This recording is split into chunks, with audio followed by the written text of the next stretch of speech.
estamos continuando la segunda parte del capítulo 12. Voy a dar un repaso breve. La semana pasada aprendimos de una cena en Betania donde Jesús estaba con Lázaro y estaban las hermanas de Lázaro, que era María y Marta. Y María le trajo un perfume y este perfume era muy caro. Habíamos dicho que tal vez aproximadamente en nuestro dinero de hoy, tal vez $40,000. Y había un hombre que protestó. ¿Cómo se llama ese hombre? Judas. Y dijo Judas, ¿por qué no se vendió por 300 denarios para dárselo a quién? A los pobres. Este pretendía ser espiritual, ¿verdad? Pero vemos la respuesta de Jesús fue que ella hizo una buena obra. A Jesús le agradó eso que hizo ella. Entonces continuamos ahí en Juan capítulo 12, en el versículo 9. Vemos que hay un complot de matar a Lázaro. Dice así el versículo 9, gran multitud de los judíos supieron entonces que él estaba ahí y vinieron no solamente por causa de Jesús, sino también para ver a quién dice ahí, a Lázaro, a quien había resucitado de los muertos. Dice la Biblia que los judíos fueron a ver a Jesús. ¿Dónde estaba Jesús? Estaba cenando en la casa de un hombre llamado Simón. Y cuando se dieron cuenta que estaba ahí, rápidamente fueron, queremos ver a Jesús. ¿Quién fue? Dice gran multitud, mucha gente. Cuando la Biblia usa gran multitud, estamos hablando de cientos y cientos de personas. Supieron que estaba ahí, pero no solamente él, sino también Lázaro. Habían escuchado, hay un hombre llamado Lázaro, él había muerto y Jesús lo resucitó.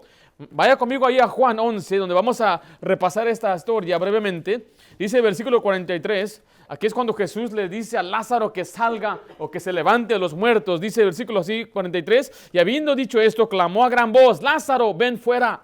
Y el que había muerto salió, atadas las manos y los pies con vendas y el rostro envuelto en un sudario. Jesús le dijo, desatadle y dejadle ir. Entonces vemos ahí la resurrección de Lázaro. Habían escuchado esta tremenda maravilla y señal y querían ver también a Lázaro. Imagínense que usted se dé cuenta, fulano de tal murió, pero Jesús lo resucitó. ¿Usted quisiera ver a esa persona? Yo sí, hasta una persona aquí cerca, y este se había muerto, y ahora está vivo, y ahí está la foto en su ataúd, y la gente velándolo, ya lo enterraron, hasta tienen su lápida ahí, hasta está ahí en el lugar, las flores todavía están ahí, y de pronto la persona está viva, sería un tremendo testimonio. Yo también quería ir a ver a ese hombre, pero vamos a ver la reacción terrible de los líderes religiosos. Ahora le vuelvo a repetir, los antagonistas en la Biblia son los líderes religiosos que se aferraban a las tradiciones de los hombres. Dice así en el versículo 10 de Juan 12. Pero los principales sacerdotes acordaron dar muerte también a Lázaro, porque a causa de él muchos de los judíos se apartaban y creían en Jesús. Note que dice que los principales sacerdotes acordaron dar muerte, mire, también a Lázaro, porque si querían matar a Lázaro, ¿a quién querían matar también? A Jesucristo. Vea lo que dice Juan 11:53, para repasar brevemente la sección donde ellos querían matar a Jesús. Dice así que desde aquel día acordaron, ¿qué dice? Matarle, o sea, a Jesucristo. Se habían puesto la idea o el plan de matar a Jesús, pero dijeron, ¿ahora qué vamos a hacer con este hombre Lázaro? Vemos que este hombre es causa de que la gente se siga a él. Note lo que dice el versículo 11. Porque a causa de él, hablando de Lázaro, muchos de los judíos se apartaban, ¿y qué dice ahí? Y creían en Jesús. Entonces, mire, la solución para ellos no era demostrar que estaba mal Jesús por medio de las Escrituras. No podían. Jesús es el autor de la Biblia. No podían usar la Biblia para refutar las enseñanzas de Cristo.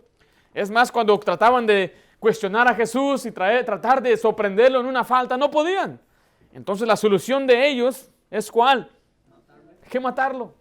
Y esa ha sido la solución de muchos religiosos a través de las edades.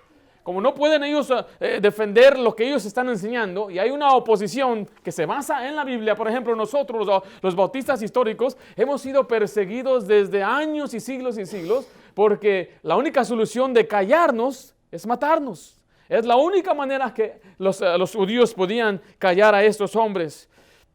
Estos hombres religiosos rechazaban el milagro de que Cristo resucitó a Lázaro.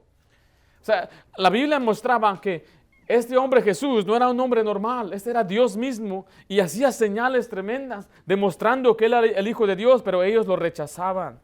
Ahora veamos ahí en el versículo 19, nos vemos que era lo que ellos sentían. ¿Por qué sentían así? Dice versículo 19, pero los fariseos dijeron entre sí, ya veis que no conseguís nada, mirad. ¿Qué dice la siguiente frase, hermanos? El mundo se va tras él. Ellos estaban preocupados porque el mundo se iba tras de ellos. Dice, todos van tras de Él, todos quieren seguir a Jesucristo. Y dice ahí el versículo al final donde leímos, en el 11, de nuevo, porque a causa de Él, muchos de los judíos, ¿qué dice ahí, hermanos? Se apartaban. ¿Se apartaban de qué? De las tradiciones, de la religión. Ya no iban a escuchar a los fariseos y a los sacerdotes. Sí, se apartaban y ahora estaban siguiendo a otra persona. ¿A quién seguían? A Jesucristo. Ahora esto nos demuestra que le tenían envidia a Jesús. Mira, imagínense tenerle envidia a Dios mismo. Eso es algo absurdo. Ahora, vayan conmigo ahí a Marcos 15, por favor. Vamos a ir a Marcos 15. Y vamos a probar bíblicamente que estos líderes religiosos le tenían envidia a Jesús. Y así lo afirma la Biblia en Marcos capítulo 15. Marcos 15, y vamos a leer el versículo 10. El contexto es que aquí los religiosos traen a Jesús ante Pilato. Pilato era el rey de esa región o el gobernador de esa región y era el único que tenía en verdad poder para ejecutarlo. Pero vea lo que dice el versículo 10 de esta manera. Marcos 15, 10. Dice, porque conocía que por envidia lo habían entregado los principales sacerdotes. Aquí afirma la Biblia que se daban cuenta que era por envidia, le tenían envidia. Decían, no, nosotros tuvimos una reunión, decían los sacerdotes. ¿Y cuántos fueron a su reunión? Pues llegaron unos 100. No, Jesús tuvo 25,000. Tuvo 5,000 hombres sin contar los niños y las mujeres. No, Jesús tiene más gente siguiendo. Y les empezó a dar envidia. Porque la gente iba mejor con Jesucristo. Jesús se iba a un monte y ahí iba la gente buscándolo. Jesús estaba en esta casa y ahí iba la gente a buscarlo. De pronto no cabían y unos hombres hasta abrieron el techo para bajar a uno que no podía caminar. Todas estas cosas lo escuchaban los sacerdotes. ¿Y les daba qué? Les daba envidia. Ahora vaya conmigo a Juan capítulo 15. Ahí le dice que aborrecían a Jesucristo. Lo odiaban. Y quiero decirle que hoy la gente odia a Jesucristo. Usted y yo no odiamos a Jesús. Y hay mucha gente que tiene un amor por Jesucristo. Pero mire, hay gente que abiertamente odia y aborrece a Jesucristo. Dice así en Juan 15, 18. ¿Estamos ahí, hermanos? Dice, si el mundo os aborrece, sabed que a mí me ha aborrecido antes que a vosotros. Si fuerais del mundo, el mundo amaría lo suyo.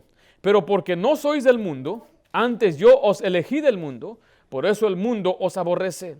Acordaos de la palabra que yo os he dicho. El siervo no es mayor que su señor. Si a mí me han perseguido, también a vosotros os perseguirán. Si han guardado mi palabra, también guardarán la vuestra. Mas todo esto os harán por causa de mi nombre, porque no conocen al que me ha enviado. Y en un pasaje dice que hasta van a matar a los creyentes. Dice, pensando que le están haciendo un favor a Dios. Ahora, hay gente que nos aborrece y ellos claman tener a un Cristo, pero el Cristo de ellos es un diferente Cristo. Es un diferente evangelio. Ahí le dice que somos salvos por la fe solamente, pero hay quienes enseñan que la salvación de ellos es por medio de su iglesia de ellos, y de sus sacramentos, y de sus tradiciones. Y por tanto, como no nos hemos nosotros sometido a ello, levantaron lo que se llama la Gran Inquisición, la, entre comillas, Santa Inquisición. ¿Ustedes han escuchado de la Santa Inquisición? Donde muchos sacerdotes de la iglesia tradicional reunían a gente que rechazaban las herejías que enseñaban. Entonces ellos fabricaban maneras creativas y horribles para torturar a los creyentes, a los que no se retractaban de su fe. Y usted puede ver las imágenes. Ellos con orgullo documentaron todo esto. Ellos dibujaron y probablemente en aquel tiempo no había fotografías, entonces había gente que documentaba en forma de pintura. Hay unas cosas muy horribles, desde matando a recién nacidos, abriendo el vientre de las madrecitas, estando embarazadas, y después lanzando a los niños en el aire y lanzándolos al fuego, quemando a familias enteras en la hoguera. Unas maneras muy horribles de torturar, cortando las piernas de las personas vivos y quemándolos, algunos colgándolos y hasta que sus huesos se empiezan a zafar o deslocar de sus coyunturas. Muy horrible. Algún día podremos ver, usted puede ir y puede encontrar en línea muchas de estas imágenes. Y estos hombres eran expertos en poder fabricar nuevas maneras. Es más, si usted va aquí a Buena Park, está Medieval Times, el tiempo medieval, donde hacen sus juegos de caballo, está basado al país de España. Y hay una sección ahí, se llama el lugar de tortura. Y usted puede pagar, le cobran $3 para entrar a esa sección y usted va a poder ver máquinas ahí que usaban para torturar. Lo que omiten es que fueron a cristianos que torturaban. No dicen que eran a cristianos, dicen torturaban a los maleantes. No. Usted vea, observe la historia, ellos saben, y hasta el último papacito, él dijo, pedimos perdón por millones de personas que murieron en el nombre de la Santa Inquisición. Oh, el mundo aborrece a nuestro Cristo. Y el mundo, si aborrece a su Cristo, también le va a aborrecer a usted. No le va a querer a usted. Nada más deje saber a la gente que usted es cristiano, a ver cómo lo tratan. Deje saber a sus parientes que usted ya es un aleluya, un hermanito. Ve cómo le van a hablar. Ve que ya no le van a hablar de la manera que antes. Usted ya no va a ser el amigo, el cuatacho. Usted va a ser el traicionero. Y le van a decir, tú ya no eres mi amigo. De aquí en adelante ya no te hablo. La Biblia dice que estos hombres perseguían a Jesús por envidia. Pero vaya conmigo a Hechos 4:2. Recuerde que dice, Jesucristo le dijo, si a mí me persiguen, si a mí me aborrecen, también a ustedes lo van a aborrecer. Y los discípulos estaban conscientes de esto. Los apóstoles y los discípulos sabían de esto. Dice Hechos 4, versículo 1, dice, hablando ellos al pueblo, hablando de los discípulos, vinieron sobre ellos los sacerdotes con el jefe de la guardia del templo y los saduceos. Mira lo que dice el versículo 2. ¿Con qué palabra empieza? Resentidos. O sea que ellos estaban molestos, dolidos, llenos de envidia y celo, y resentidos de que enseñasen al pueblo y anunciasen en Jesús la resurrección entre los muertos. Cuando llegaron los discípulos, empezaron a predicar que el cuerpo de ellos era el templo del Espíritu Santo, y empezaron a tener sus congregaciones y la iglesia, y se reunían en el templo. Pero de pronto la gente ya no seguía los ritos y las enseñanzas de los sacerdotes. Entonces ellos se resentían de que la gente se le estaba yendo. Ya no había negocio para ellos. A ver conmigo a Efesios 5:17. Efesios 5:17. Entonces levantándose el sumo sacerdote y todos los que estaban con él, esto es, la secta de los saduceos, se llenaron de, ¿qué dice ahí? Hechos 5. ¿Sí les dije era Hechos 5? Perdón. Era Hechos. Hechos 5:17.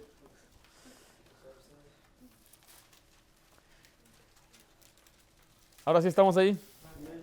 Entonces levantándose el sumo sacerdote y todos los que estaban con él, eso es la secta de los saduceos, se llenaron de, ¿qué dice ahí? De celos, estaban llenos de celos. Y el 18, y echando mano a los apóstoles y los pusieron en la cárcel pública.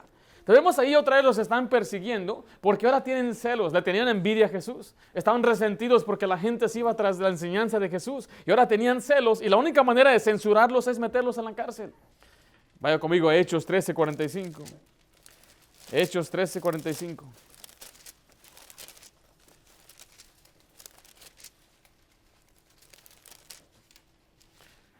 ¿Estamos ahí?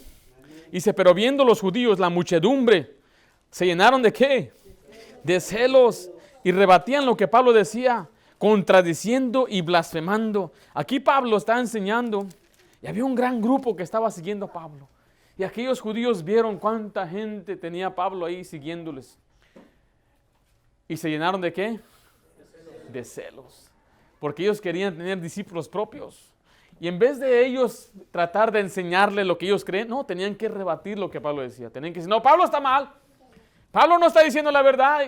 Y trataban ellos de contradecir lo que Pablo decía. Pero dice la Biblia que ellos blasfemaban. Blasfemando. Vaya conmigo a Hechos 17, por favor. Hechos 17, versículo 5. Entonces los judíos que no creían, teniendo, ¿qué dice ahí? Celos, tomaron consigo a algunos ociosos hombres malos y juntando una turba, alborotaron la ciudad. Y asaltando la casa de Jasón, procuraban sacarlos al pueblo. Aquí vemos ahora este grupo que ellos no habían creído, se llenaron de celos. Y lo que hicieron es que levantaron una turba. Aquí no hay nada de santidad. Y a veces nosotros cuando platicamos con personas y tienen diferente postura de doctrina, no estoy diciendo que la gente está perdida, mucha gente es salva. A veces tenemos diferencias en algunos puntos doctrinales, pero la única que importa es la de salvación, es la más importante. Una persona enseña una postura diferente a la salvación, Usualmente lo que tratamos de hacer es enseñarle pasajes bíblicos. Y lo llevo yo por Romanos, por Efesios, Colosenses, Gálatas. Lo llevo por varios pasajes en la Biblia. Le trato de enseñar todo el cuadro de la Biblia. Pero como no pueden responder, lo que hacen es que empiezan a atacarnos personalmente. Empiezan a atacarnos y tratar de desacreditarnos y desacreditar nuestra vida, y me hacen las preguntas, y tú eres pecador, y tú tomas, y tú esto y aquello. Le dije, mira, yo no vengo a predicarme a mí mismo, vengo a predicarle de Cristo. Y porque tomos no funciona. He tratado de decir a una persona, mira, yo jamás he hecho esto, aquello, he sido fiel a mi esposa, de tomos no les importa. Es un pretexto siempre. Que a veces la gente cuando no quiere escuchar, no cree, empieza a blasfemar, empieza a decir cosas sandeces, y usted y yo a veces lo único que podemos hacer es mostrar la verdad y dejarlos ahí. Ahora, gracias a Dios que aquí en Estados Unidos tenemos libertad. Podrá ser que algún día nos quiten la libertad. Yo estaba allá en México al principio de este año, y están ellos en verdad trabajando, algunos en el gobierno, tratar de censurar a los que andan en la calle predicando el Evangelio. Usted puede ir a cualquier lugar público aquí, que es público, y predicar el Evangelio. Usted puede entrar hasta legalmente a los departamentos y puede predicar el Evangelio, con tal de que los inquilinos le permitan. Y usted puede ir a los colegios, a universidades, y usted puede predicar el Evangelio ahí. Puede hacer sus clubes bíblicos o sus estudios bíblicos, y es una tremenda bendición, una puerta abierta que tenemos. Mucha gente piensa que no, pero usted nunca deje que una persona le censure por lo que usted cree. Los maestros nos decían a nosotros que en la escuela pública no se puede hablar de Dios. Eso es una mentira. Pero como un muchacho no sabe nada, dice, ok, no puedo hablar de Dios aquí. Usted puede llevar su Biblia, muchacho. Usted puede orar en público. Usted puede refutar al maestro y decir, maestro, si usted me está enseñando su religión de la evolución, yo te voy a enseñar mi religión de la creación. Y va a decir, no, eso no se puede hacer aquí es la iglesia. Usted puede hacer eso, muchacho. Ahora, tenga sabiduría y no empiece a usted blasfemar después, como vimos a estos muchachos, a tratar de dar un mal testimonio. Es más, si usted no quiere escuchar, muchacho, las tonterías que está diciendo el maestro, a veces usted tiene toda libertad de salirse y sentarse afuera y decir, mientras usted hable sus boberías de la evolución, yo voy a estar acá afuera, maestro. ¿Qué le parece? Vaya conmigo después ahí a capítulo 17, Hechos 17. ¿Sí estamos ahí? Oh, vamos a Hechos 23, disculpe. Hechos 23. Estamos hablando que si persiguieron a Cristo y lo mataron, entonces van a perseguir a los cristianos. Y aquí vemos que a Pablo lo querían hasta matar. Dice el versículo 12, venido el día, algunos de los judíos tomaron un complot y se juramentaron bajo maldición, diciendo que no comerán ni beberán hasta que hubiesen dado muerte a Pablo. Aquí vemos ya hasta dónde llega el odio y el enojo que esos hombres hicieron un juramento. No vamos a comer hasta que Pablo esté muerto. Yo me pregunto, ¿usted cree que sí se murieron esos hombres porque no mataron a Pablo? Pablo se escapó. Pero mira, está el odio, que no vamos a comer hasta que matemos a Pablo. Voy a comer a 1 de Pedro capítulo 4. Y la Biblia nos advierte a nosotros acerca de esto, que usted y yo vamos a ser perseguidos por el nombre de Jesucristo. 1 de Pedro 4. Leí apenas hoy día un artículo donde un hombre que era maestro en una universidad de Estados Unidos lo expulsaron por algunos comentarios que había hecho. Entre ellos insultando al presidente, insultando a mucha gente, y entre ellos insultando a los pastores cristianos. Yo quisiera que todos los pastores cristianos se mueran, porque están causando un gran daño a nuestro país. Se me la tiró a mí, hermanos. ¿Cuál daño estamos haciendo? Pues que estamos enseñando lo moral, lo que la Biblia enseña, lo que es correcto. Nuestras universidades están llenas, lamentablemente, de maestros que no temen ni aman al Señor. Yo he visto que están llenos de hombres que nadie les contradice. Y están ellos por años y años donde lo que ellos enseñan se convierte en una verdad. No es una opinión ya, sino que es verdad. Y cuando son muchachos de 18 años, 19 años, muchachos que no tienen muchas veces algún respaldo en el hogar, no hay una iglesia que les enseñe, no hay padre que les advierta, tus maestros te van a enseñar esto, pero tú sabes la verdad. No, hay muchachos que no reciben nada de instrucción en su hogar ni en su iglesia, entonces todo lo que el maestro lo dice se lo tragan como que es la verdad. entre ellos que este país es un mal país. Este país tiene sus problemas como cualquier otro país, pero yo he hablado con muchachos que dicen, este es el peor país en el mundo. Ha ido a Venezuela, ha ido a Cuba, mira, ha ido a México. Nuestro país y cosas enseñan cosas negativas de Dios, que todas las religiones son igual, el mismo concepto, nada más cambian de Dios, y algunos hasta toman clases de religión, y son mandatorias. Y ahí en esa clase de religión empiezan a hablar mal de Dios y decir, pues ese fue un libro escrito por un hombre, está basado en las enseñanzas de un hombre, y muchos de estos muchachos están sentados ahí nada más recibiendo y dicen, porque no tenían un pastor que les enseñaban con pasajes bíblicos la verdad, ni quien les refutara. Había un pastor, yo hablé con él y le empecé a decir que eso es una tontería del Tyrannosaurus Rex y el Triceratops. Yo creo que había unas bestias, la Biblia menciona bestias, pero no eran estas que la pintan, ni la cavernícolas ahí que andaban con sus palos y sus huesos pegándolo a la mujer y arrastrando las greñas. Todo eso es absurdo. Y el pastor se me quedaba mirando y dice, yo nunca había alguien dicho esto, y en un campamento que él estaba ahí, él dijo, no existe esto y aquello. Si tienen algunas dudas, pregúntele al pastor. Y luego, mira, se me soltaron unos 3 muchachos. ¿Cómo, pastor, que no es cierto? Dígame usted de la datación carbono 14. Dije, hermano, muchacho, es mentira esa de la datación carbono 14. Y se me quedaba mirando. Era un microondas que se inventó un viejillo allí. Era un microondas nada más y metió una piedra y presionó unos botones y fabricó unos papeles y salieron los papeles así. Y como él tiene una bata y el pelo no se lo peina, es muy inteligente, seguro. Tiene títulos y tiene un montón de cosas. Y dije, la datación carbono 14 es una fachada. Se me quedó viendo. Es más, ya fue refutado.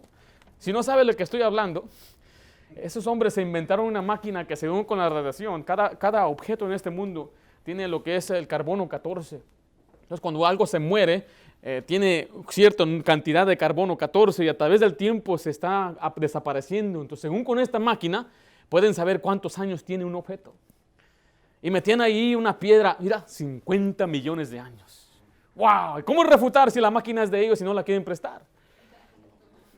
Bueno, lo que hicieron unos científicos cristianos es que le arrimaron una piedra y le dijeron, encontramos esta piedra en un lugar muy remoto. Y metieron la piedra, ahí nomás era 14 millones de años. Y se empezaron a reír los cristianos. ¿Qué pasó?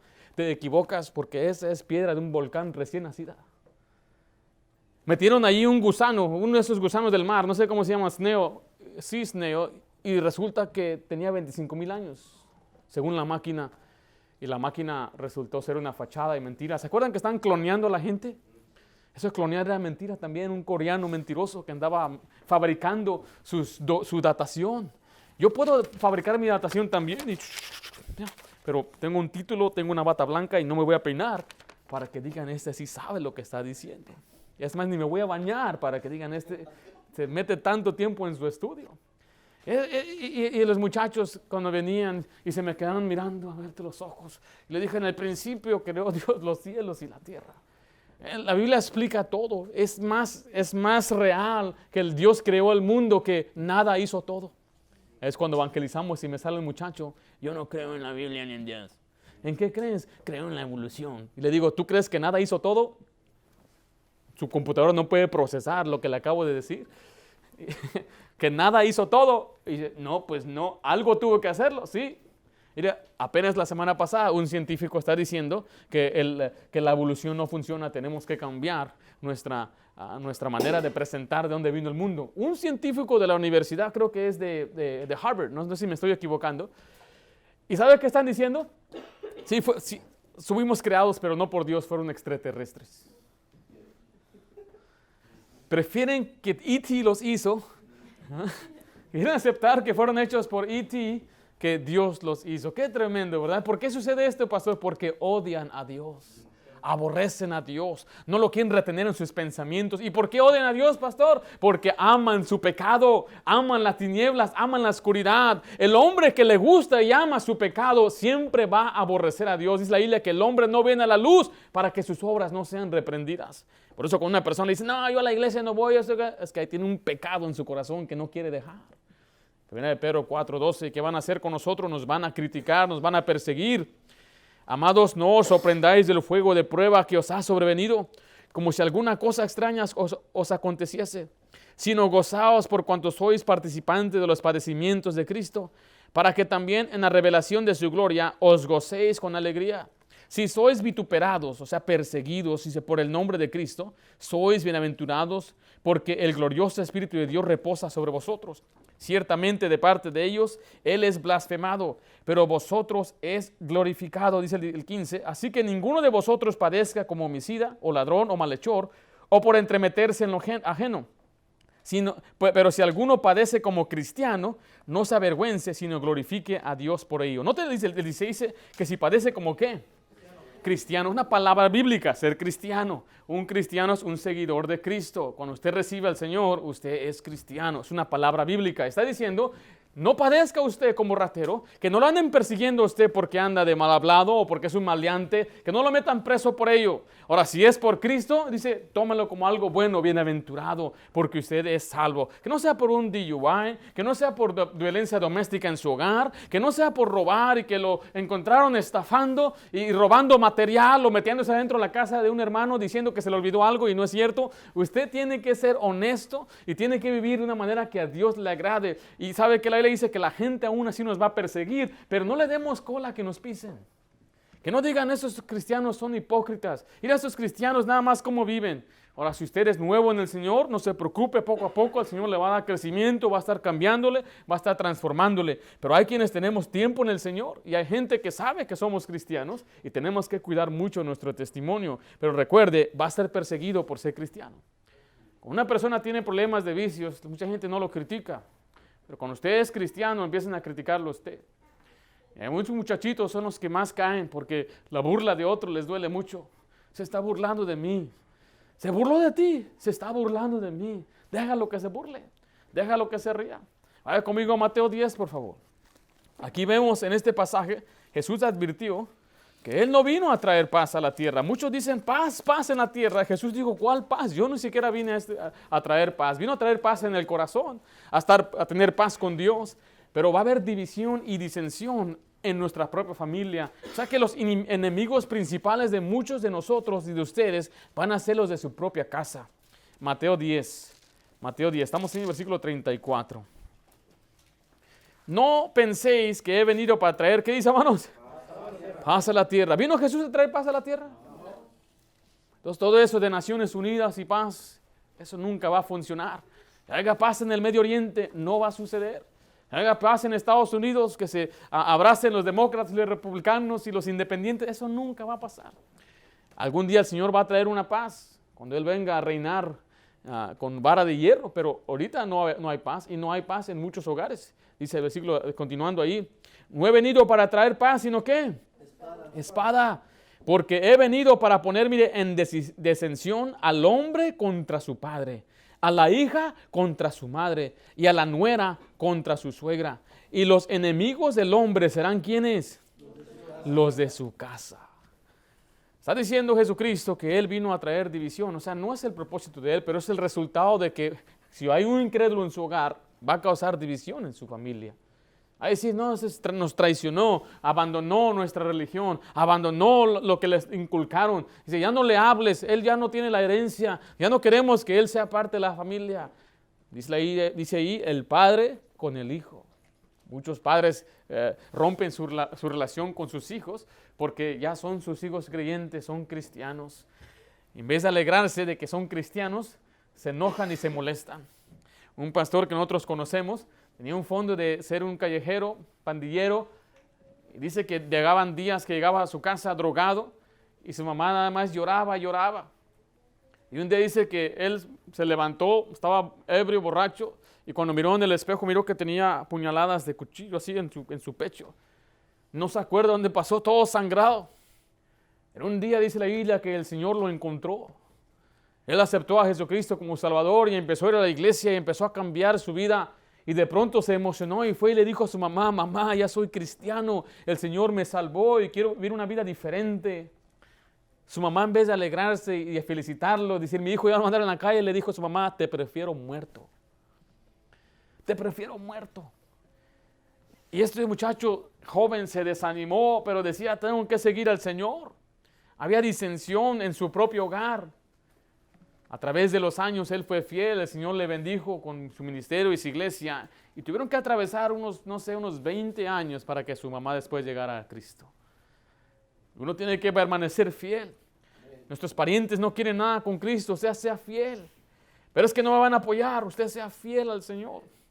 Nuestro amigo y hermano que apoyamos en Belice, hermano Israel Álvarez, él llegó a la iglesia a los 13 años, acaba de llegar de Michoacán. Y esa misma semana que andaba ahí en la calle, un pastor, el pastor de nuestra iglesia pasó y lo invitó a la iglesia. De pronto él llegaba a la iglesia. Tenía sus camisas de la Virgen y de Jesucristo y todo, y venía con sus guaraches a la iglesia. Es más, el cumpleaños del pastor le trajo una camisa de la Virgen, estaba bien bonita y se la puso. Se la puso. Y luego, ¿sabe qué pasó? El muchacho empezó a ser fiel al Señor, empezó a crecer, pero su familia no se quería arrimar a la iglesia. Y me acuerdo que él me decía, mis papás me dijeron, si tú vas a un colegio aquí en el área, nosotros pagamos todo, te compramos tu carro, pagamos tu colegiatura, pero si tú decides ir a un colegio bíblico o a un instituto bíblico, dice, olvídate de nuestro apoyo. Y me acuerdo él me decía estas cosas y yo decía, qué terrible que un padre le diga a su hijo, no queremos apoyarte, no estamos de acuerdo con lo que estás haciendo, tanto tiempo metiéndote a esa iglesia, mejor llévate tu almohada y tu cobija, y empieza uno a tratar de desanimarlo. ¿Quiénes? Los de su propia casa. O sea, que yo le digo en este momento, si usted tiene poco tiempo en las cosas de Dios y todavía no ha sido usted vituperado, no ha sido usted todavía, nadie se ha burlado de usted, espérelo, no se desanime. Si algún día llega el momento que usted le diga, tiene que decirle a sus padres, tiene que decirle a sus hermanos que usted es un cristiano, que usted ya cambió, usted cree la verdad, encontró la verdad y la verdad os hará libre. Y usted tiene que decirle, usted también necesita esto. Usted necesita conocer la verdad. Es lo más grande que hay, la salvación de nuestro alma, pero también la palabra de Dios nos transforma, nos enseña, nos guía en toda verdad. ¿Qué van a decir de mí, pastor? Lo que digan, lo que sea. Ya no van a hablar. ¡Qué bendición! Va a tener más tiempo para que yo le hable. Va a tener más tiempo para que nosotros seamos amigos aquí. Pero es que ya no voy a poder juntarme con esto y aquello. ¡Qué bendición! Tarde que temprano el Señor va a bendecir sus esfuerzos. Usted vaya y llore el corazón al Señor, derrame su corazón al Señor y Él va a obrar de pronto. Es posible que usted le diga a su hermano, como fue a Andrés, y trajo a su hermano a Jesucristo. ¿Y quién fue el hermano de Andrés? El gran apóstol Pedro. El hombre que Dios usó en el día de Pentecostés para traer un mensaje donde más de 3,000 hombres fueron salvos. Imagínense si Andrés se hubiera avergonzado de seguir a Jesús. No hubiera traído a su hermano. ¿Quién sabe si su hermano se va a convertir, su hermana, sus parientes, sus padres? No le dé vergüenza y no le dé miedo. Confíe en el Señor. Así que muchas veces los enemigos en su vida van a ser los de su casa. Entonces vemos ahí que estos querían matar a Lázaro. Esa era la solución de ellos, matar a Lázaro. Querían matar al hombre que estaba testificando de Jesucristo. Regresemos allá a Juan 12, versículo 12 y 13. Vemos lo que se llama la entrada triunfal en Jerusalén. La entrada triunfal en Jerusalén. Dice, el siguiente día, grandes multitudes que habían venido a la fiesta, al oír que Jesús venía a Jerusalén, tomaron ramas de la palmera y salieron a recibirle y clamaban, Hosana, bendito el que viene en el nombre del Señor, el Rey de Israel. Note que dice que era al siguiente día. Este es lo que famosamente se llama el Domingo de Ramos. Dice que grandes multitudes habían venido a la fiesta. Estos eran personas que habían viajado de cerca y de lejos para estar en la Pascua en Jerusalén. Y habían escuchado que Jesús estaba en el área y cuando venía, rápidamente se juntaron para recibirle y adorarle. Le decían Hosana. La palabra Hosana significa salve. Esta era una exclamación de adoración. O danos victoria, salve el Rey. Era una exaltación hacia Jesucristo. Dice ahí el versículo 14, Juan 12, 14, y halló Jesús un asnillo y montó sobre él, como está escrito, no temas, hija de Sión, he aquí tu rey viene montado sobre un pollino de asna. Ahora, lo que está pasando aquí en esta entrada triunfal era una profecía. Una profecía una profecía es algo que se escribió antes, declarando el futuro. Ahora vamos a ver en Marcos capítulo 11, otro diferente aspecto de este mismo evento. Marcos 11.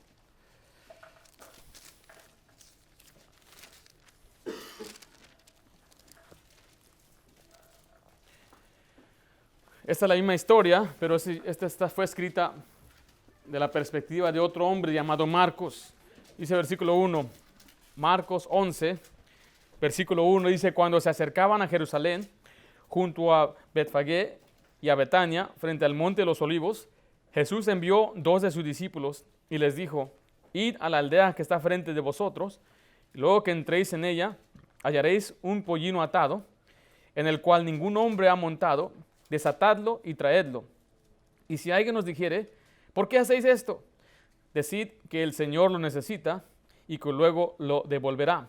Entonces aquí es algo interesante. Están llegando y Jesucristo necesita un asnillo, que es una asna joven o, ¿cómo decir? Chiquita. No, ¿cuál es la palabra que estoy buscando? Joven se dice, no se dice joven, ¿sí? Y pues no tenían una. Entonces Jesús dijo: ve, y ahí está una. Y si alguien les pregunta: ¿qué haces?, más dígale: el Señor lo necesita. Imagínese que el Señor le diga a usted: ocupamos un carro. Y vaya, ya está un carro y es café y ahí están las llaves listas, préndela. Si alguien le pregunta, nada más diga: el Señor lo necesita. ¿Usted haría eso? ¿Usted haría? Eso fue exactamente lo que el Señor le estaba diciendo a ellos que hicieran. Dice ahí en el versículo 4: fueron y hallaron el pollino atado afuera de la puerta, en el recodo del camino, y lo desataron. Miren lo que pasó en el 5. Y uno de los que estaban ahí le dijeron: ¿qué hacéis desatando el pollino? Está diciendo: ¿qué están haciendo? ¿Por qué se están llevando el pollino? Dice el 6. Entonces ellos le dijeron cómo Jesús había mandado. ¿Y qué dice ahí? Y lo dejaron. Es muy interesante. Estos son los momentos especiales donde el Señor obra. ¿Por qué te estás llevando a mi burrito?, le estaba diciendo. Es que Jesús lo necesita. Ah, bueno, está bien. Así fue lo que sucedió. Está prendiendo la camioneta suya, su carro, y ¿qué está haciendo? Es que Jesús la necesita. Ok, llévense mi carro. Después me la devuelven, si después se la devuelven. Así pasó. Eso es algo interesante, me causa gracia a mí. Dice el 6. Ellos entonces le dijeron como Jesús se había mandado y lo dejaron. Y trajeron el pollino a Jesús y echaron sobre él su manto y se sentó sobre él. Ahora, vayamos a Zacarías 9:9. Estamos viendo que la Biblia dice que Jesucristo se montó sobre un pollino, un asnillo, pero dice como está escrito. ¿En dónde está escrito? En Zacarías 9:9, es la profecía. La Biblia es un libro profético. Mucho de lo que dice en el Antiguo Testamento se cumple en Cristo Jesús, muchas de las profecías. Y entre ellas está en Zacarías 9:9, cuando se refiere a Jesús como el Mesías. Zacarías 9, versículo 9. ¿Estamos ahí? Dice: alégrate mucho, hija de Sión, da voces de júbilo, hija de Jerusalén. He aquí tu rey vendrá a ti, justo y salvador, humilde, y cabalgando sobre un, ¿qué dice ahí? Un asno, sobre un pollino, hijo de asna. Esa es la profecía. Ahora, que Jesús entró humilde. Es lo que mucha gente no entiende, especialmente los judíos no entendieron esto. Jesucristo llegó como el rey humilde. No entró en un caballo. El caballo representaba la realeza y la fuerza de un ejército y de una nación. Uno de los mandatos que se le daba a los reyes en Deuteronomio es que no montaran caballos, porque muchos querían dar ese apantallar de que tenían un tremendo ejército. Y bueno, Jesucristo entró en un burrito, en un pollino. Si ve ahí que era un rey humilde. Pero cuando Él regrese, por segunda vez, va a llegar en un caballo. Y va a llegar a destruir y a matar a todos los que se opongan contra Él. Y dice la Biblia que Él no va a llegar ya como aquel rey humilde. Va a llegar con toda su potencia y su fuerza. Dice, en llama de fuego, para dar retribución a todos los que no obedecen al Evangelio. Así que estos no entendían esta profecía. Dice ahí que le llamaron rey. Esta era una profecía que se estaba cumpliendo ahí. Regresemos a Lucas, por favor. Lucas 19. Vemos otro aspecto de la entrada triunfal en Jerusalén. En Lucas 19. Si usted es nuevo en las cosas de Dios, usted va a dar cuenta que hay 4 libros: Mateo, Marcos, Lucas y Juan en el Nuevo Testamento. Les llamamos los 4 evangelios. Los 4 fueron escritos por diferentes hombres y cada uno da una perspectiva diferente de la vida de Jesucristo. Algunos dan detalles en alguna área. Vemos que Juan casi no dio mucho detalle, entonces por eso estamos yendo a otros libros para ver más a fondo la misma historia. Dice en Lucas 19, versículo 36. y a su paso tendían sus mantos por el camino. Primero vimos ahí que algunos tomaron, ¿qué cosa? Ramas, ¿verdad? O ramos, dice, y las ponían ahí. Históricamente me di cuenta que lo hacían que era una muestra de victoria en los tiempos de los macabeos. Pero aquí vemos que no solamente estaban poniendo sus ramos, sino que también algunos estaban poniendo sus mantos por el camino. Dice el 37, cuando llegaban ya cerca de la bajada del monte de los olivos, toda la multitud de los discípulos, gozándose, comenzó a alabar a Dios a grandes voces por todas las maravillas que habían visto, diciendo, bendito el Rey que viene en el nombre del Señor, paz en el cielo y gloria en las alturas. Entonces algunos de los fariseos, de entre la multitud, dijeron, Maestro, reprende a tus discípulos. Él respondió, les dijo, os digo que si estos callaran, las piedras clamarían. Es una tremenda respuesta que le da el Señor, y él recibió la adoración. Recibió, ¿por qué? Porque Jesucristo es Dios mismo. Vaya conmigo, regresemos a Juan capítulo 12. Ahí le dice que sus discípulos no entendían estas cosas. O sea, imagínense, Jesús está entrando con sus discípulos y le dice, tráeme aquel pollino, le traen el pollino, se sube en él, y de pronto muchos empiezan a poner los ramos en el piso, sus mantos, la gente está gritando. Ahí le dice que los discípulos no entendían, estaban confundidos, que no querían matar a Jesucristo, que no andaban persiguiéndolo. Bueno, dice ahí el versículo 16, estas cosas no las entendieron sus discípulos al principio, pero cuando Jesús fue glorificado, entonces se acordaron de que estas cosas estaban escritas acerca de él y de que se las había hecho. Ahora, a mi parecer, es que ellos no entendían, tal vez porque no se acordaban de la profecía, o yo pienso tal vez porque no habían recibido el Espíritu Santo.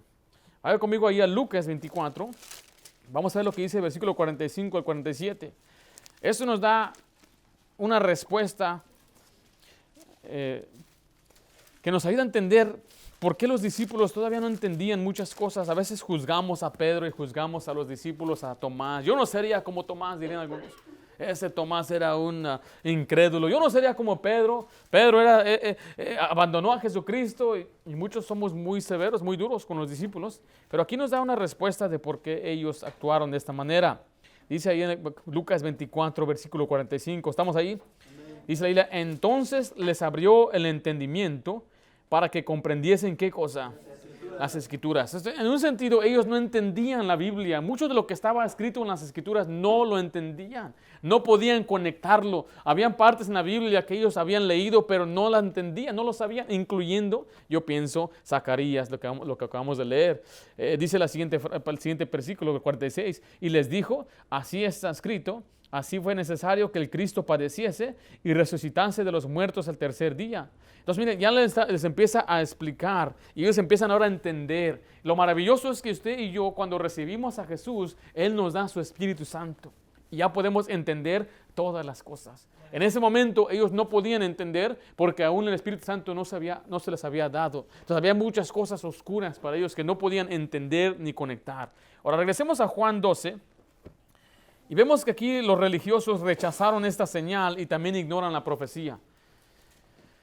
Dice el 17, Juan 12, 17, y daba testimonio la gente que estaba con él cuando llamó a Lázaro del sepulcro y le resucitó de los muertos. O sea que cuando Jesús venía, la gente llegó y se acercaron a Jesús porque venía Jesús, habían escuchado lo que había hecho, pero también porque habían visto esta señal, habían visto que Jesús levantó a Lázaro. El 18 dice, por lo cual también había venido la gente a recibirle, porque había oído que él había hecho, ¿qué cosa dice ahí? Esta señal. ¿Cuál señal?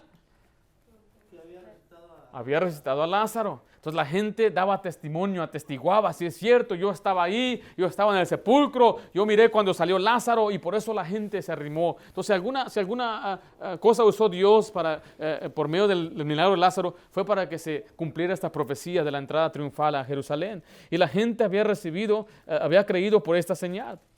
Ahora, vaya conmigo ahí al versículo 19, vemos que aún así los religiosos no creían y no querían. Dice, pero los fariseos dijeron entre sí, ya veis que no conseguís nada, mirad, el mundo ¿qué? Se va tras de él. A pesar de tener un milagro, a pesar de tener la profecía, no creían y no creían. En la siguiente parte del capítulo 12, vemos Jesucristo entonces los ciega a ellos y los endurece. Ahora, por eso nosotros enseñamos aquí en la iglesia que cuando usted escuche la verdad, usted sea receptivo, usted escuche, obedezca. Porque la Biblia nos enseña que cuando una persona rechaza el mensaje una y otra vez, después Dios empieza a endurecer. Y después Dios mismo empieza a cegar y empieza a confundir. Y bueno, con Dios no se juega. Y estos hombres, terriblemente, de una forma terrible, ellos fueron el instrumento después de odio y celo que llevaron a matar a nuestro Salvador. Pero no fue porque no se les dio oportunidad. Y no fue porque el Señor es malo y no quiso salvarlos. Él quiso, pero ellos fueron los que no quisieron. Vamos a orar.